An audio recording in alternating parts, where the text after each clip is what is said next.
So, like, the Bible has a lot of places where it mentions names. These are the names of the sons of Israel who went to Egypt with Jacob, each with his family: Reuben, Simeon, Levi, and Judah, Issachar, Zebulun, and Benjamin, Dan, and Naphtali, Gad, and Asher, the descendants of Jacob. Numbered 70 in all. Joseph was already in Egypt. And, like, that seems like it's going to be boring, but the chapter is called The Israelites Oppressed. And what happens is the new king, whom uh, Joseph doesn't mean anything to, comes into power, and then they enslave the Israelites, and it's like, okay, that's not good. That's a problem. And then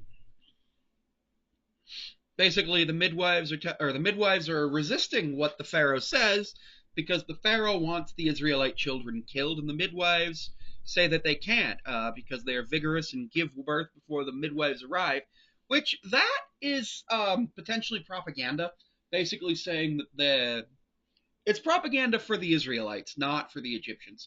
It's basically propaganda saying that for XYZ reason, we are better than this. Now, I'm not saying that this works for the Jewish people now as a propaganda thing. This is literally a specific instance of propaganda to say we are better than them, we give birth better than them, and it is a form of propaganda that actually is an act of resistance. So it's decent and it explains things. Um, and then the midwives answered Pharaoh, Hebrew women are not like Egyptian women; they are vigorous and give birth before the midwives arrive. And then God was kind to the midwives, and the people increased and became even more numerous. And because the midwives feared God, He gave them families of their own.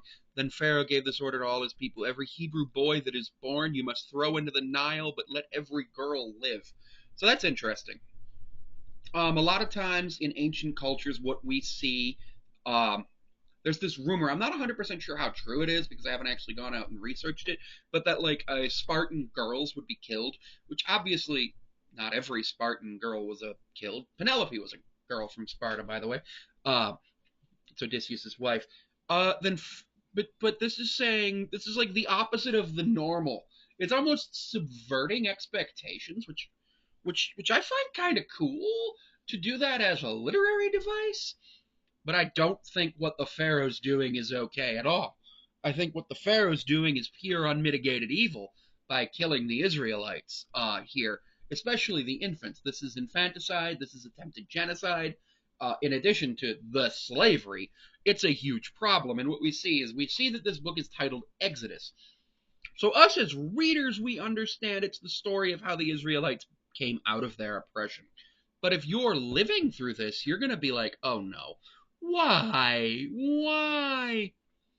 Why am I going through this? Please, somebody help me. And it's going to be really important to you. And I feel like this is one of the best opening chapters in the Bible is this one. The best opening chapter in the Bible is Genesis 1. But this one is right up there. I don't like the opening chapter of Leviticus, just straight up. I just don't like it. But when you go through, there's good opening chapters of a book, and then sometimes there's bad opening chapters. It's just one of those things. So yeah, understanding that the Israelites are being oppressed, you understand that you overcame oppression, and then there's going to be a whole bunch of things. I believe there's actually 40 chapters in this book. There are exactly 40 No, there's 40 chapters in the book of Exodus. Um, and it's very important that if you're reading this as a story, you know that because it's called Exodus, and you know just from your knowledge of the English language that it means you're leaving. So it doesn't work if it's not called Exodus as a thing where you would know. But I really like that it's called Exodus, so it tells you that the story is going to be happy, or at least kind of happy. Obviously, we know how it ends in Deuteronomy, but yeah, it's a whole thing. But I really like this story. All right, everybody, don't forget to like, comment, subscribe, and you can follow me on Patreon for $1 a month. And Mariners recap videos will be published 12 to 14 hours before they'll be published on YouTube on there. You'll also have some access to things that I write well, some blog posts. I might use it as a website, and you can book me on Cameo. You can follow me on Instagram, and well as Blue Sky at Sammy5436. Thank you for watching.